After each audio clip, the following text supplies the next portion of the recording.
Video দেখেই আশা করি বুঝতে পারছো যে আজকে আমি তোমাদের সাথে যে রেসিপিটা শেয়ার করব সেটা হচ্ছে একটা স্যুপের রেসিপি।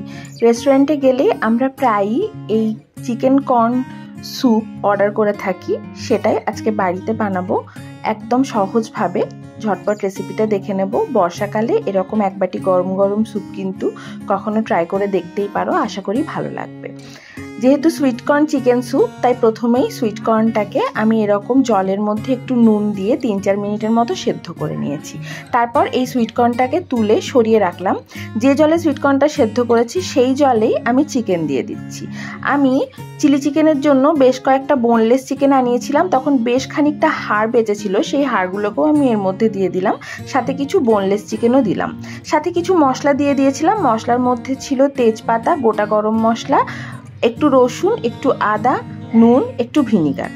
তারপর ওটাকে সেদ্ধ হতে দিলাম। যতক্ষণ ওটা সেদ্ধ হচ্ছে ততক্ষণ আমি যে সুইট কর্নটা সেদ্ধ করে রেখেছিলাম সেটার খানিকটা নিয়ে মিক্সার গ্রাইন্ডার জারে একটু জল দিয়ে ওটার একটা স্মুথ পেস্ট রেডি করে রাখলাম। আর এদিকে একটা ডিম ফাটিয়ে ওটার কুসুমটাকে আলাদা করে সাদা অংশটাকে একটা বাটির মধ্যে নিয়ে ওটাকেও একটু ফেটিয়ে রাখলাম। এদিকে দেখো চিকেনটাও বেশ ভালোভাবে সেদ্ধ হয়ে গেছে। এখন এখান থেকে আমি চিকেনগুলোকে তুলে নেব, আর এই যে জলটা থাকবে এই জলটাকে ছেঁকে নেব। এই জলটাই আমরা স্যুপ তৈরিতে কাজে লাগাবো।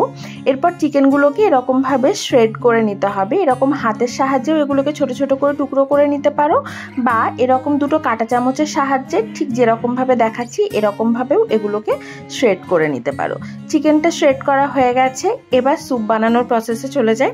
কড়াইয়ে সামান্য একটু তেল দিয়ে দেবো খানিকটা রসুন কুচি। রসুন কুচিটা একটু নাড়াচাড়া করে এর মধ্যে দিয়ে দেবো অল্প একটু পেঁয়াজ পাতার যে সাদা অংশটা থাকে সেটা। তারপর যে চিকেনের স্টকটা রেডি করে রেখেছিলাম সেটা এর মধ্যে দিয়ে দেবো, আর সুইট কর্নের যে পেস্টটা সেটা ভালোভাবে মিশিয়ে নেব। তারপর নুনটা চেক করে এর মধ্যে নুন দিয়ে দিতে হবে। যেহেতু আগে চিকেনটা সেদ্ধ করার সময় একটু নুন দিয়েছিলাম, তাই নুনটা সে বুঝে দিতে হবে। আর সামান্য একটু চিনি দিতে হবে, একদম অল্প। যে গোটা সুইট কর্নগুলো রেখেছিলাম সেটাও দিয়ে দেবো, আর সাথে শ্রেড করা চিকেনগুলো, সাথে একটু গোলমরিচ দিয়ে দিচ্ছি।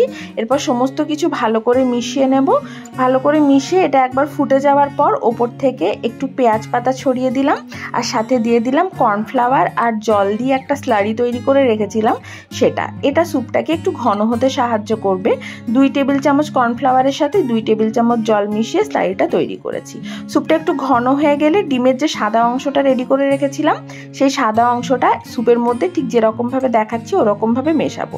মানে সমানে চামচটা নাড়িয়ে যাব আর একদিক দিয়ে ডিমের সাদা অংশটা ঢালতে থাকবো। তারপর ভালোভাবে মিশে গেলেই আমাদের চিকেন সুইট কর্ন স্যুপ একদম রেডি। গরম গরম এটাকে পরিবেশন করে দাও, ব্যাস হয়ে গেল তাহলেই।